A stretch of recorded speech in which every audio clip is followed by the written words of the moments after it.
As Keith said, this came about as a result of the meeting we had earlier, and so we're happy to try to give some update. There's going to be a little bit of addition to this in that in October, FEMA issued its new manual for insurance agents. It contains a lot of information about how the insurance rates are going to change, and some of that has some bearing on how communities may view the community rating system. So I'm going to cover a little bit of that, but not all of the changes that are being made.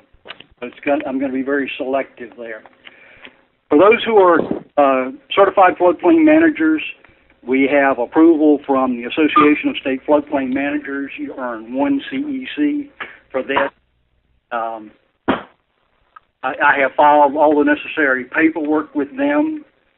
If you want a record of your participation, send me an email, and I'll give you documentation to confirm that.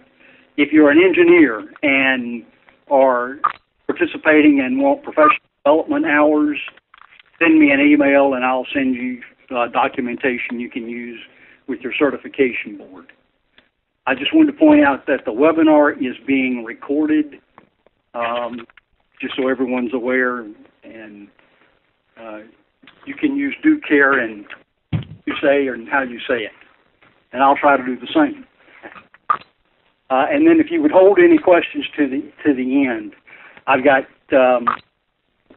66 slides to go through. I'm going to try to do that very quickly and leave time for some discussion at the end. Okay. For those, everyone may not be familiar with the community system, but it was established first in 1990 in an effort to try to strengthen the role that local governments and state governments are playing with respect to reducing flood damage to insurable buildings. And it was also established in order to try to support the insurance aspects of the programs. There was a feeling that there were communities out there who were doing more than others in order to reduce flood losses, and that we should somehow, through the rate structure, recognize this.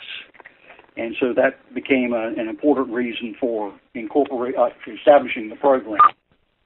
And then there was an idea that through an incentive program we could encourage communities to adopt more comprehensive approaches to floodplain management. And we hope that that's working. There are currently some 18 activities which a community can engage in order to earn credit. And based upon the points that are earned, the rates within the community are reduced for those who are purchasing flood insurance policies. We're not going to go through all 18 activities, but I would say they are grouped into those 4 major headings that you see there. Public information includes keeping elevation certificates, providing map information to citizens, and conducting outreach programs. The mapping and regulation activity includes things like adopting freeboard regulations or coastal A-zone rules, and then things like the flood reduction includes activities for floodplain management planning, acquisition of flood-prone properties, and the adoption of regulations and programs to reduce flood losses to existing structures. And then finally, flood preparedness. And we'll talk about some of the elements of those activities as we go along. A community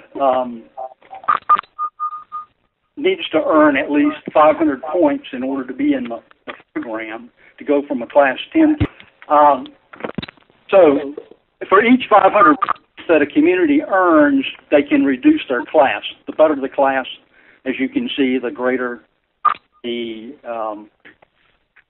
credit reduction points that are awarded, and the lower the premium then that's paid by citizens who are in the special flood hazard area and purchasing flood insurance. Class 1, we have one Class 1 community in the country, Roseville, California.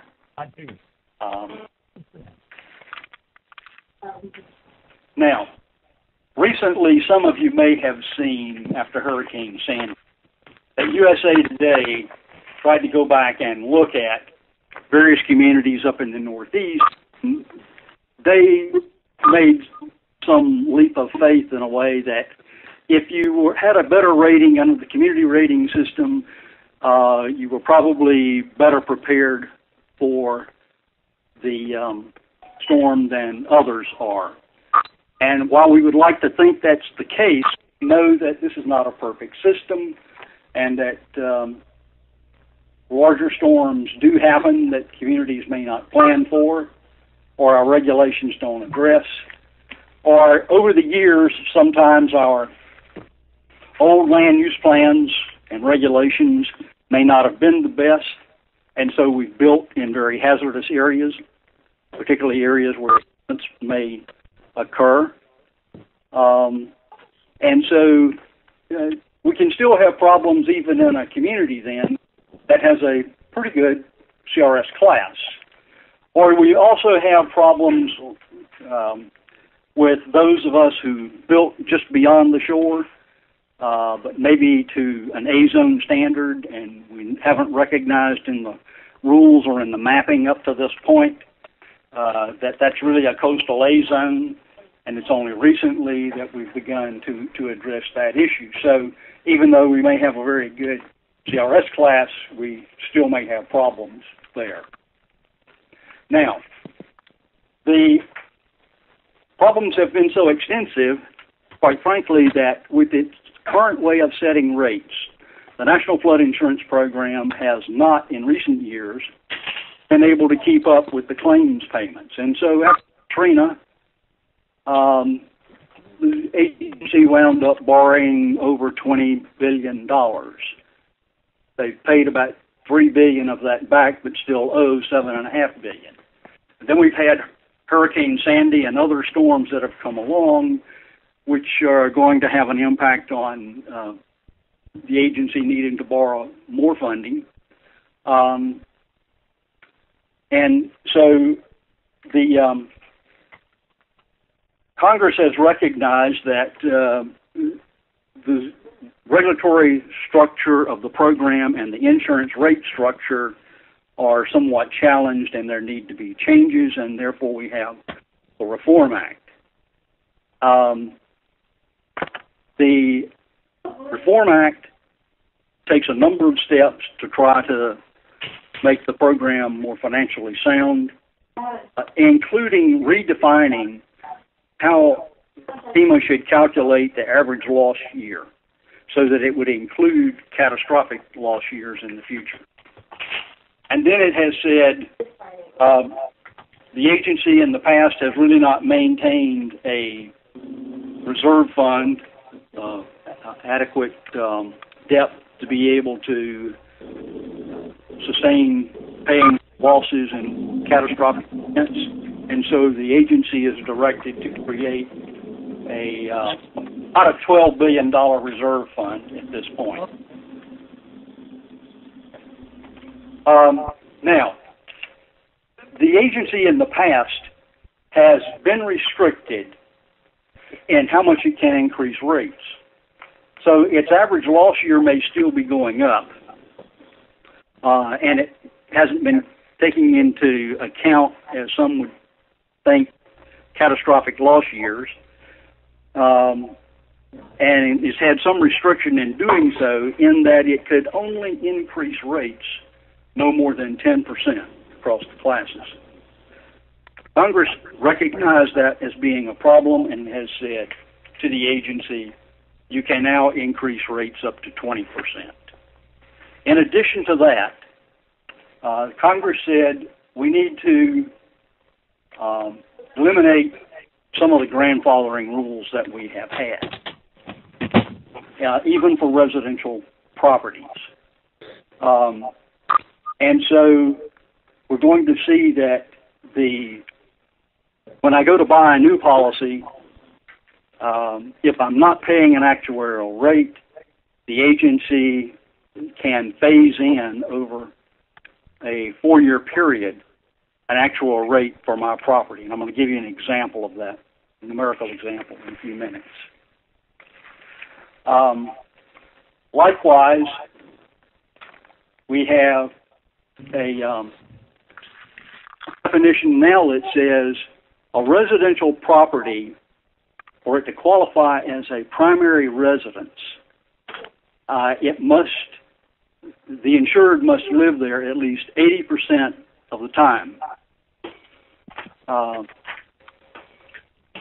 If it's not a primary residence, then the new law gives the agency more latitude in how it can increase rates, those properties, if they are not the primary residence. So if it's a house that I rent, for example, recording in progress, then I could, and I'm not living there, as it's not my primary residence, then I'm going to be brought up to an actuarial rate for that property at an increase of 25% a year until that actuarial rate is achieved. If I had a house in the mountains and one in the coast, and was not residing at the property for at least both of those or either of those for 80% of the time, I would fall under the same I'll be here tomorrow. same issue. Severe repetitive loss properties can also have the rates increased. So if I've had 4 claims of more than $5,000 or 2 claims that exceed the value of the property, then I fall under this category where my rates can be increased by 25% a year until that actuarial rate is achieved. If I have been offered a mitigation grant for a repetitive loss property or a severe repetitive loss property and turned it down, I can also have my rates adjusted up to 25% a year until that actuarial rate is achieved. So you can see this is going to have quite some impact on properties, and probably a significant impact in some of our coastal areas where they meet these kinds of thresholds.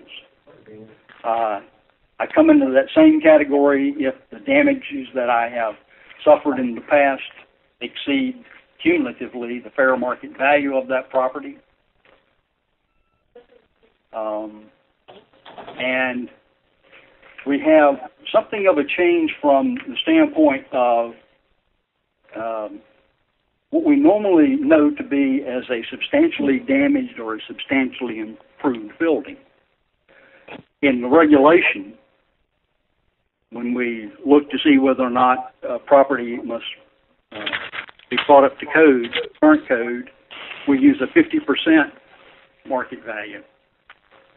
This is going to say that for the insurance side, the rating side, the policies that rate is going to be charged, I'm going to have to meet an actuarial rate if indeed it's improved to only 30% of the market value.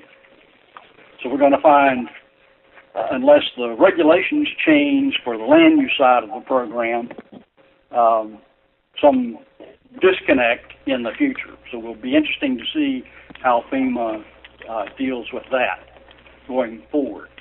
And then finally, any business property would also come under this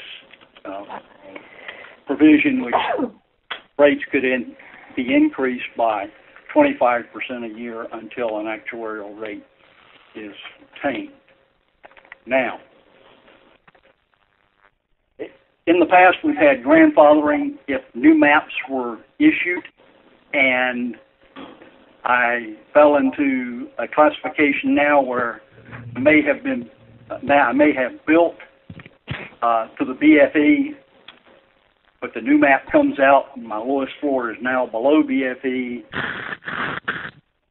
We're going to see that go away and a new rate phased in, but over a 5-year period instead of a 44-year period, it appears. Here's an example. I may have had a house and I built it, and when I constructed the home, I built it 1 foot above the base flood elevation. The community may have had a freeboard requirement. A new map comes out, the base flood elevation goes up by a foot, and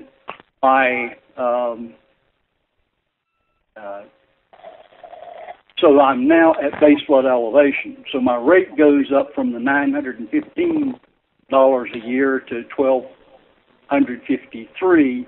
And this example was done using the new manual that came out in October for a $20,000 building with $80,000 worth of contents, $2,000 deductible on the building and on contents. It assumed 2 floors and no basement or enclosure in order to come up with these numbers. If I wind up being below BFE because of a 2-foot increase in the base flood elevation, you can see what happens to my property. Flood insurance rate. In this example, it went up to $3,700 a year.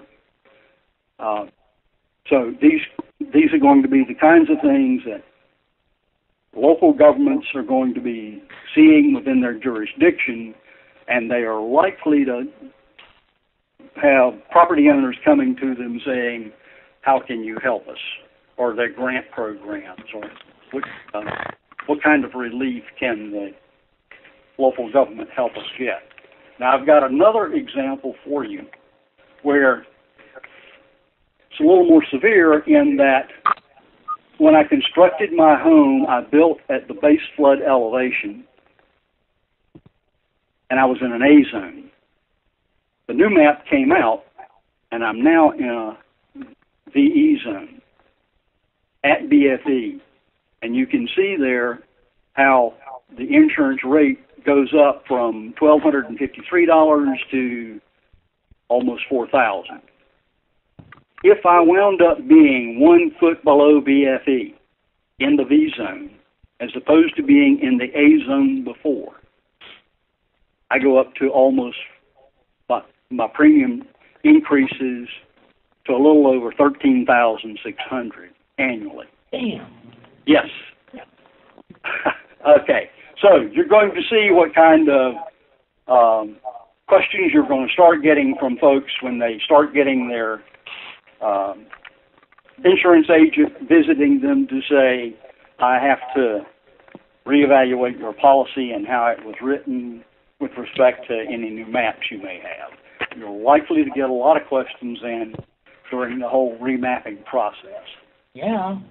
So this is just a heads up of what to expect, and you may be wanting to talk with your state and FEMA about this and how you're going to handle this in public meetings. One other thing that for beach communities that's of interest, I think, that's in the new law is that it specifically says beach nourishment projects cannot be funded under the Hazard Mitigation Grant Program. There's been some of that around the country, not a lot, but Congress here clearly says it's not going to be permitted going forward. I want to move now more directly to a discussion of the community rating system with just a little background to begin with.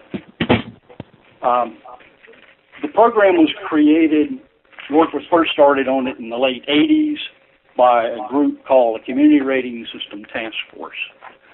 And you can see the types of membership there. Most of the members are from organizations other than FEMA. And they have been setting the agenda and developing the standards program over the last, since 1988. 4 years ago, the task force adopted a strategy for evaluating the community rating system, looking at all of the activities that are given credit. So there was research done by private firms, by universities, by a number of different groups to bring to committees. There was a committee established that looked after each of the activities. There was community feedback. Some of you probably participated in that, or webinars or meetings at associations around the country. And there were some questionnaires, public opinion questionnaires, that were mailed out to people who expressed an interest in responding. In some cases, we had activities where over 400 people participated in the review of that activity and made recommendations as to how it ought to be changed, and commented on it. That's one of them webinar things. Sorry? Many of those were webinars, okay? Then there was a waiting review where 40 experts from around the country were brought together to debate the changes for a week and how the points ought to be structured. A proposal finally put forward, and then an actuarial review of that proposal was given to FEMA for its evaluation. And so out of all of that, you finally have then this manual that's coming out in 2013. If you look back at the discussions over the time of that 4 years, that period of 4 years, we'll find three sort of themes or emphasis that came out of that discussion. There was concern about climate change. In fact, FEMA undertook a separate study from those that many other agencies had participated in. There was a lot of concern about sea level rise expressed. And then there were concerns that the maps and rules were not keeping up with future conditions from the standpoint of development was outstripping the studies in a number of communities that were developing fairly fast, so that BFEs were going up frequently, and because of the increase in runoff that was occurring. If you begin to look at the changes, you will find that these themes come through it. There was more emphasis in the new manual on public information, preserving natural areas, more credit for open space, discouraging fill, and environmental compliance. The environmental compliance issue rose high on the agenda in some respects because FEMA's lost a number of court cases with environmental groups in recent years, and it was felt, and the stipulations in the way the court cases were settled said that FEMA needed to make some changes in the programs. Now, talking about more specifically about some of the activities, and I'm going to apologize right here. There are 2 slides missing that I didn't realize were gone until I got to walking through this thing a few minutes ago. Somehow I deleted them. What I want to talk about now is called Activity 330 outreach projects. Those are the projects in the past where communities have gotten credit for conducting meetings within their jurisdiction, maybe with neighborhood groups or civic associations, where they've mailed brochures out to floodplain residents or to the community as a whole. So that's how the credits have really been earned Now, in Dare County, they did something called a Program for Public Information and got credit for that. But they're the only community in the state of North Carolina that did that, and there are very few examples in other states, at least of those that are in this meeting today. The evaluation said greater attention should be given to how public information programs are conducted. Both researchers and local government said more stability how these projects are. CRS had said you've got 10 topics. If you address these 10 topics in specific ways where detailed instructions are written out, then you can get credit for those 10 topics. Local governments were not given an option of adding any additional topics that may be more important to the local jurisdiction. The new program, which is called a Program for Public Information, PPI, it gives local governments more flexibility in that it says FEMA identifies just 6 topics and says we'll give you credit for 4 more. Decide what those 4 topics should be. We're going to give you that discretion. But we want you to go through a process of identifying them. And it's a 7-step process that you see on your screen here. And the last one being, after you've operated your program that you came up with, step back, look at it, evaluate it, see if it's effective, or if you need to make changes, and if so, that works. The old program for outreach had 380 points possible. If you, the new one has 350 points. However, there's a new activity called promotion of flood insurance, which has another 140, bringing the total for this activity up to 400. So that's an increase in credit and a different approach for earning the credit.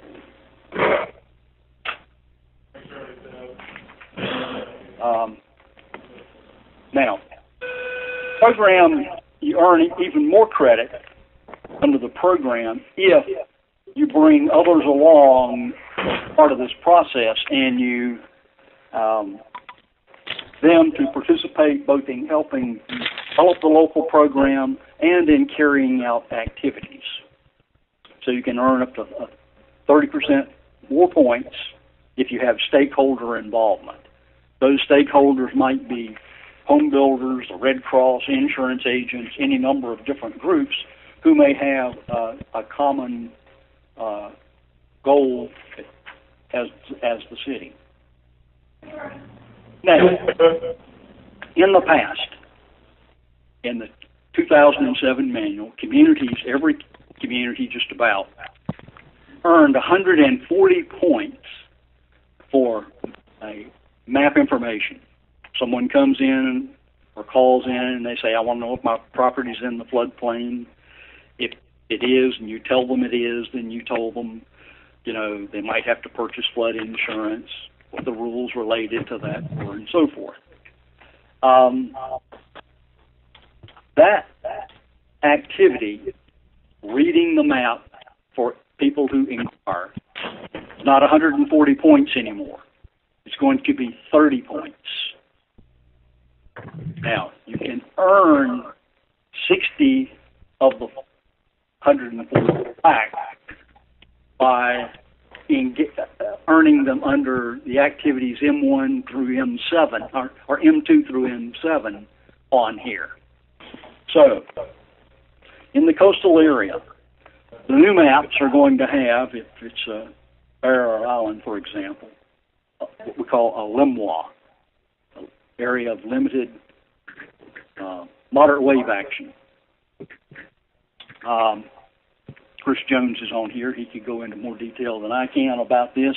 But basically, that's the area that's going to show up on your map, which is the area between the 3-foot breaking wave and the 1.5-foot breaking wave. Now, 345.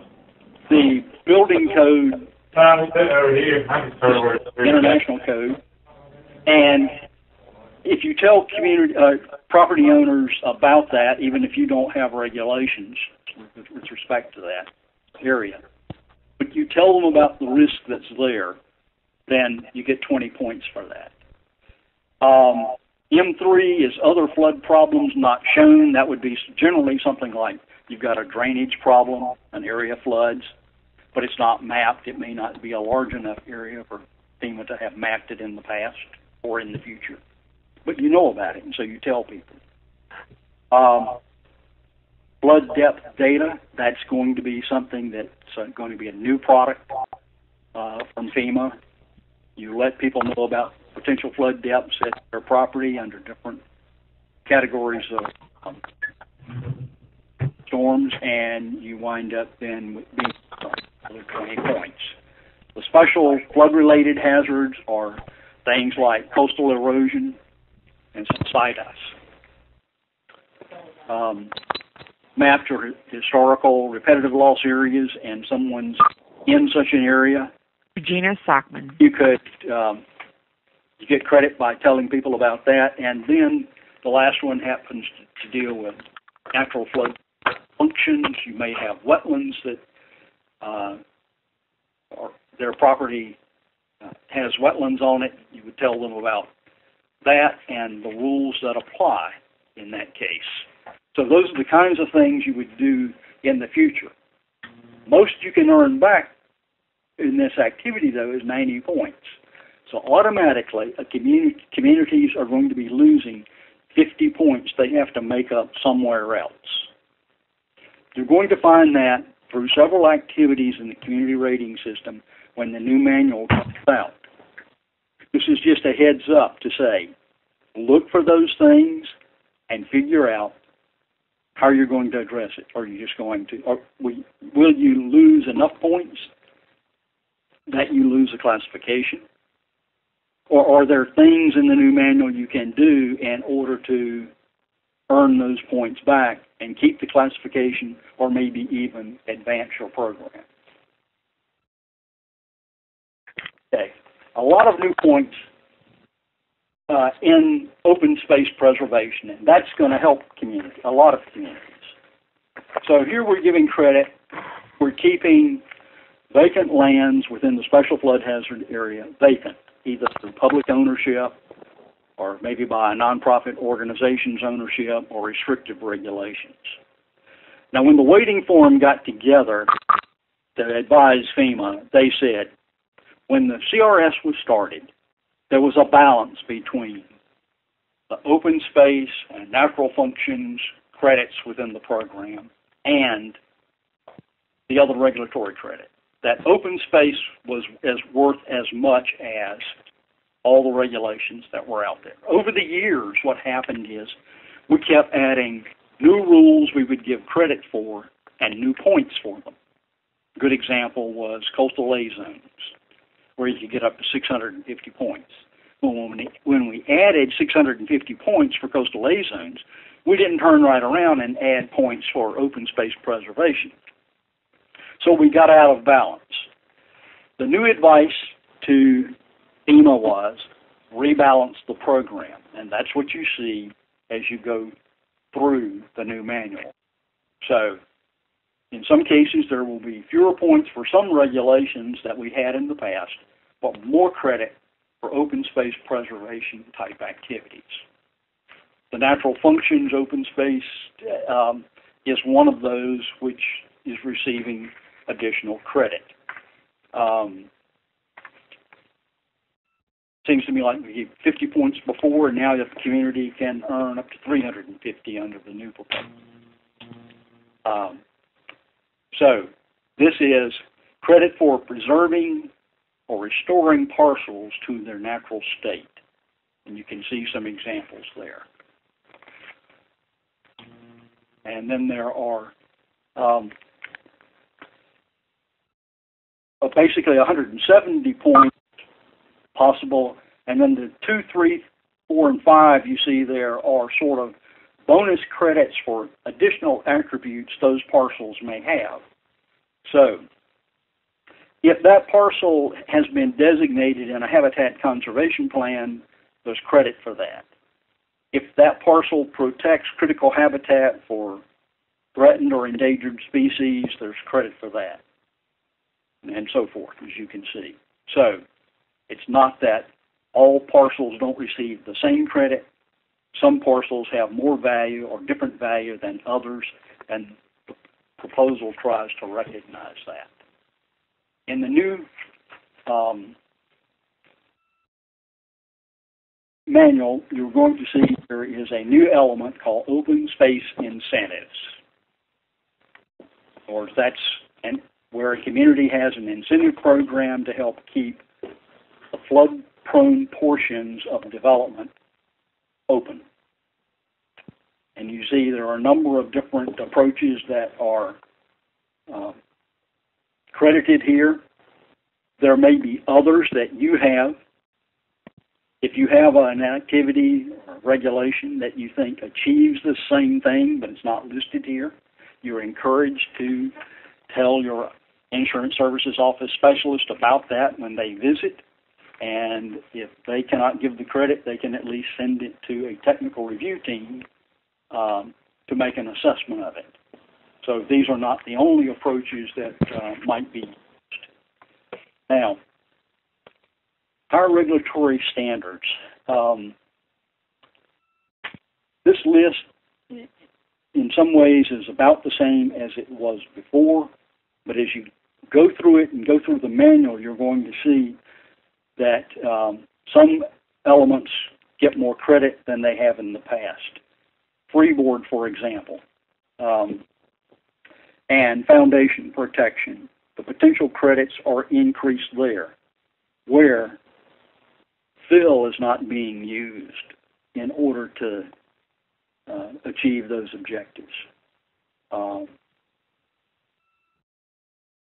The agency and the people who advised it said, you really want to give more points if fill is not used, so that you can, because fill reduces the floodplain storage capacity, which then makes the problem you're trying to insure even worse.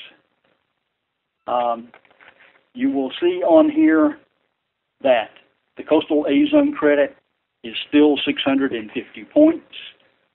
I show that because, as some of you know, there was some debate over that during the time of the waiting review and the task force deliberations, and there were some who wanted to reduce it to 200 points, but it managed to stay at 650.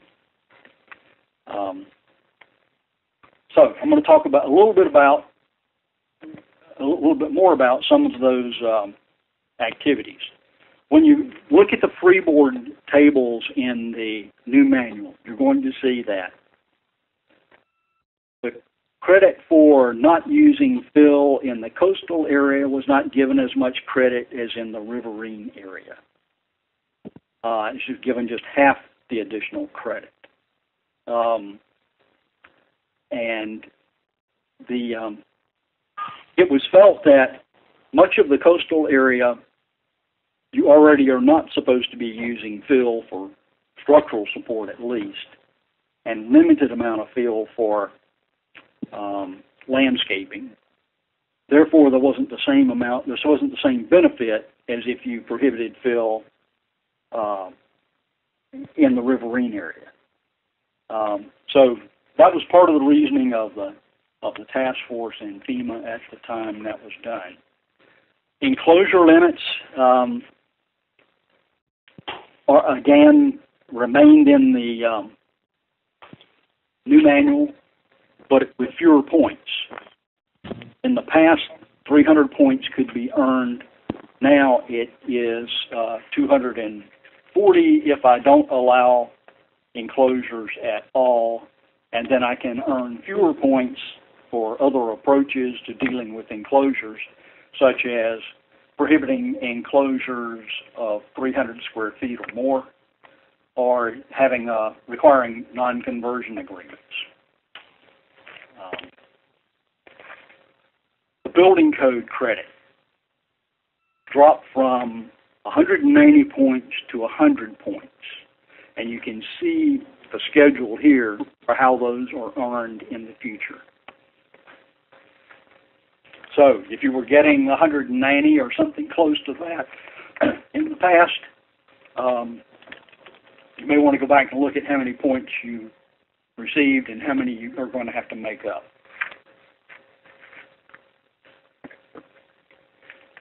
Next item is that coastal A zone, the Limwa line. I talked about that. I said there's 650 points. 500 of those points are for enforcing B zone standards within that area. The other 150 points are for not allowing enclosures at all. Okay, we kept, for now, the coastal erosion points at 370. And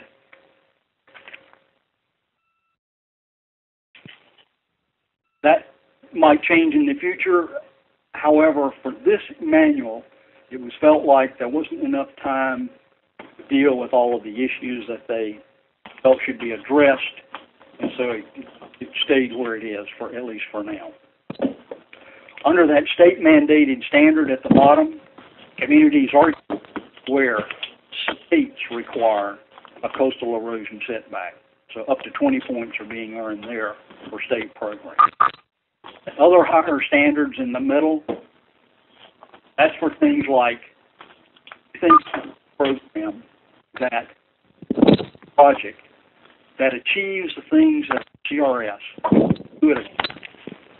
That's your opportunity to share that and ask for credit.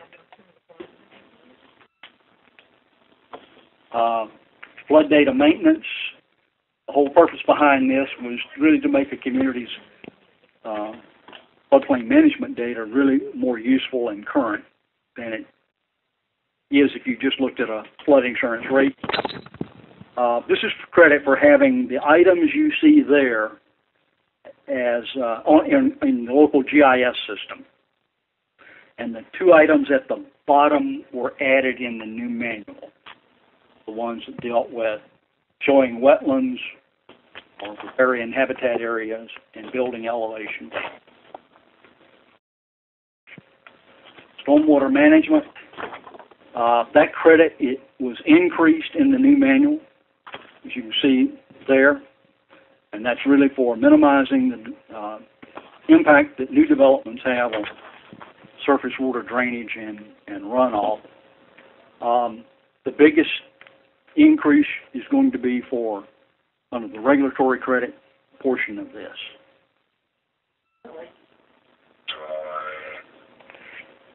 Now, floodplain management planning. UNC Chapel Hill did an evaluation of both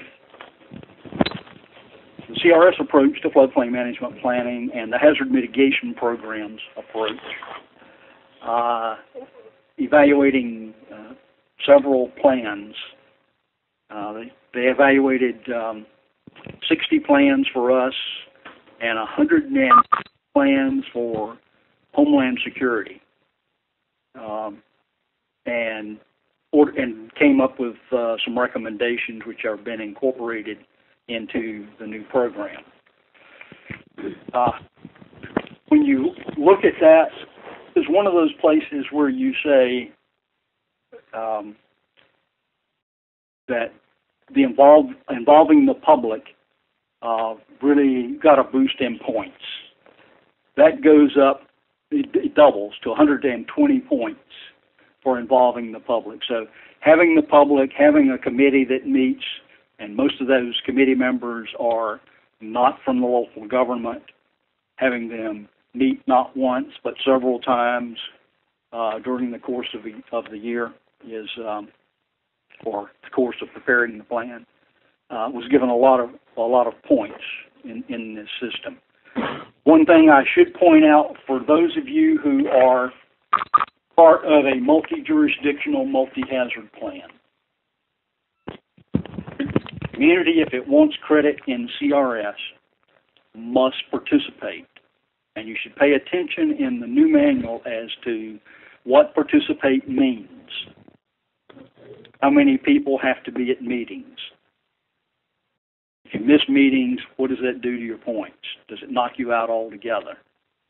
And if you're a repetitive loss community and you can't get credit for the county or multi-jurisdictional plan because you didn't participate at the level specified in the new manual, then you could be out of CRS altogether. So I encourage you to take a look at that.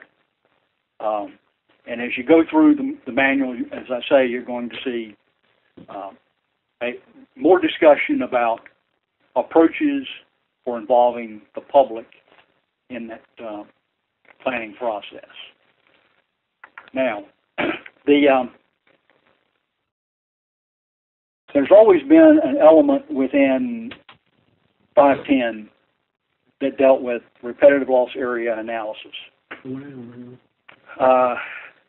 But those points have been increased from 50 to 140 points.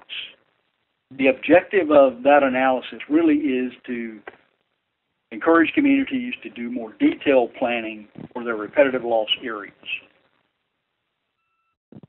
Probably everyone on this call knows these areas are so important to the fund because while we've got 1% of the policies that are in the fund that are repetitive loss properties, we pay out over 20% of the claims to that 1%. Therefore, that's why that gets so much emphasis and will get more emphasis in the new plan or the new manual that comes out. And then finally, natural floodplain functions. I remember when we first started out with this element in CRS, it was worth 10 points. It's now worth 100. And so we're looking really for things like habitat conservation plans or restoration plans or green infrastructure plans that help achieve floodplain management objectives within the community. Now, acquisition and relocation. I've got a building that's in the floodplain, and there are some who would say the best lot in the floodplain is the vacant lot. Mm-hmm. This gives a lot of credit for that approach. So clearing out buildings that are in the floodplain and keeping the areas vacant. The old manual had 200 points in it. The new manual maxes it out at 2,250. You're going to see likewise in an activity 530, which is the one that deals with flood protection, where the credit drops from 2,800 max to 1,600 max. Why? Is the question that we keep getting asked. In the discussions that were held with the Waiting Forum and with FEMA, there was this feeling that a lot of those projects that were getting credit were ones that FEMA had funded. And so it's already funding out of the mitigation grant money or out of flood insurance funding, these projects, and it shouldn't therefore turn around and give that many points again for a community having undertaken one of those activities. On that page, there is an error. Under C, it says severe repetitive loss buildings count as 2 buildings. It's 3 buildings. I apologize for that. So over the years, it's been recognized that if my home is in the floodplain and I may never have had a loss there, or only one loss, but it's been minor, that building doesn't have the same value to the program as one that floods repeatedly. And so buying out the repetitive loss building or severe repetitive loss building is greater importance to the fund, and that's why they're either counted twice or 3 times. Now, going forward, we've added to that critical facilities. A critical facility building that is acquired and relocated will get twice the credit as a regular building. Or if that building is in a B zone or a coastal A zone, it's going to get 50% more credit in the future. So I may not buy out all my buildings, but if I'm doing my planning, these are probably the buildings that may mean the most to the community too, for taking care of the problems associated with it. And in doing so, I get more credit both here and in 510 under my planning activities if I'm dealing with those structures. Now, protecting existing buildings from damage. I'm not buying them out. They're going to stay there, but I'm doing something to them to protect them. That might be elevating them, wet flood proofing or dry flood proofing, bucking a reservoir, control the runoff and lower the flood level, channel modifications. A number of different approaches are credited here. Again, credits based upon how many buildings, what techniques used, the protection level, and whether or not they are repetitive loss buildings. Okay. The 600 series covers 3 activities. What you're going to see in the new manual is they are structured in the very same way. That was not true in the previous manuals. So each section will have a threat recognition component to it. Each of the activities will have a warning component with credits related to that, operational plans, and then critical facilities planning component that's credited for each of those 3 activities. The credits go up for 610, flood warning and response. There's much more emphasis on response planning in the new manual. And I'm coming up to an end.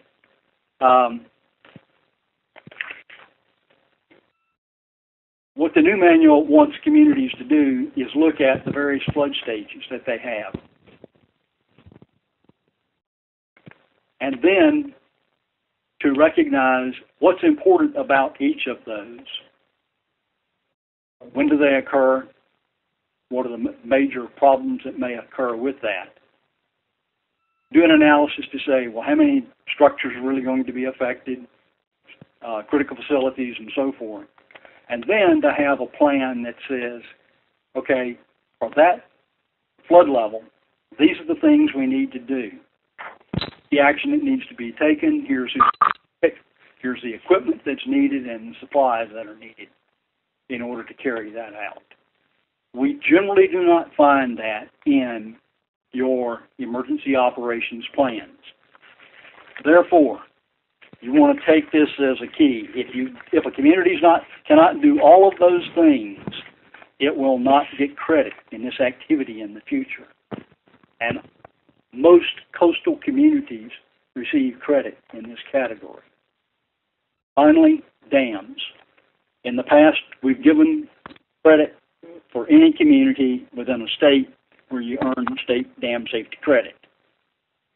That meant a barrier island that may not have a dam or be affected by a dam failure got the credit. That will not be the case in the future.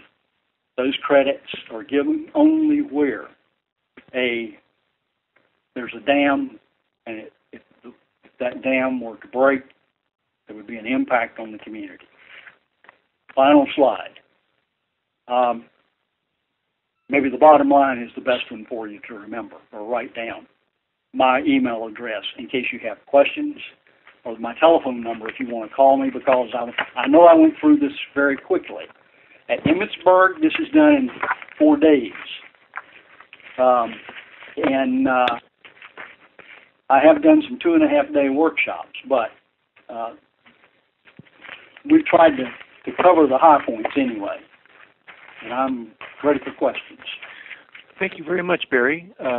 This is Keith Ingram again. If you have questions, please use the hand arrow or the hand button, which is just below the list of participants, your hand with a green arrow. And maybe we should take the first question that somebody's raised in the chat box, Barry, which is, will the slides be available for downloading? Oh, will it be available for downloading? Okay, there are 3 corrections I want to make in that I left 2 slides out. I want to add and correct 1 word on 1 slide. They can be, if someone wants them, send an email to me. It's a large file. It's a 37 megabyte file. So I will put it on a server and let you go. Well, I wonder if Stephanie has a server that we can use. Stephanie Fowler, are you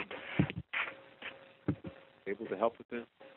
This is Stephanie. We could put it on the Storm Smart Connect page for the Southeastern Caribbean Community of Practice. Okay. So I just give it to Wes?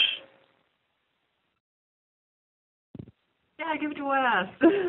Actually, I can help you do that. Okay. Or you could do it, but I can help with that. Okay. We'll work it out, and then we'll just. Do you have a list of folks that have logged in today? Keith, I guess we won't have email addresses there, right? I do not, but they'll all have various email address and contact information. And they should all have your contact information, Stephanie. There's another question here. I think you've already covered this, Barry, but Deborah Vanzo's asking about the CECs. You want to repeat that? Okay. Yes. All right. ASFPM has already approved the credit. If you will send me an email, all they need to know is you participate. If you will send me an email, I will send you the document you need to provide ASFPM. Show them you participate. So send me an email at barrywilliams@mindspring.com. Okay. Any other questions out there?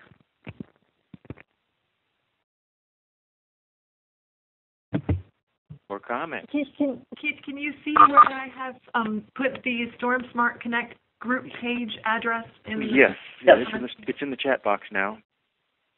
Okay, that's where we can presentation. So if anybody wants the slide set, it will be posted at that URL that's at the bottom of the chat box. Great.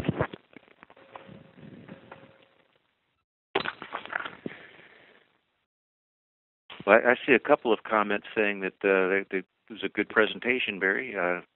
My thanks to you. I thought it went very well. If there are no other questions, I guess we're over an hour, so we might want to go ahead and cut it off. I'll give everybody one more chance to ask a question before we bring this to an end. Okay, let's see. Joe asked a question about, is consideration being given for allowing multi-state jurisdictions to apply for CRS status? That's been talked about before, but at this point, no. There are multi-jurisdictional areas that have done things to help out the members within their jurisdiction that get credit. However, communities are identified to the insurance community by their NFIP number. So, and there are no regional NFIP numbers. We had some years ago, and they got rid of all of those after CRS got started and gave every community an individual number. So, no, but however, regional jurisdictions could undertake activities on behalf of all of their local jurisdictions and receive for that. A number of flood warning agencies do that, which cover multi-jurisdictional areas. Okay, so a county could be responsible for applying on behalf of the communities within the county. Would that work, Barry? We've had some that have. However, each municipality gets its own rating. They may all have the same rating. We have counties that have done that, and one municipality may be a Class 7, and all the others Class 8s. So your insurance services office specialist can help with that. If you don't know who serves your area, send me an email with the name of your local government and state, and I will send you an email back telling you who to contact. Great. Well, thank you very much, Barry. We appreciate all the information you shared with us today, and I'm sure that you're going to be getting some more emails, Barry, in the future. But let's go ahead and wrap this up. We're about 5 minutes over, and I appreciate everyone who participated in the webinar today, especially Barry for his hard work and his presentation. Thank you.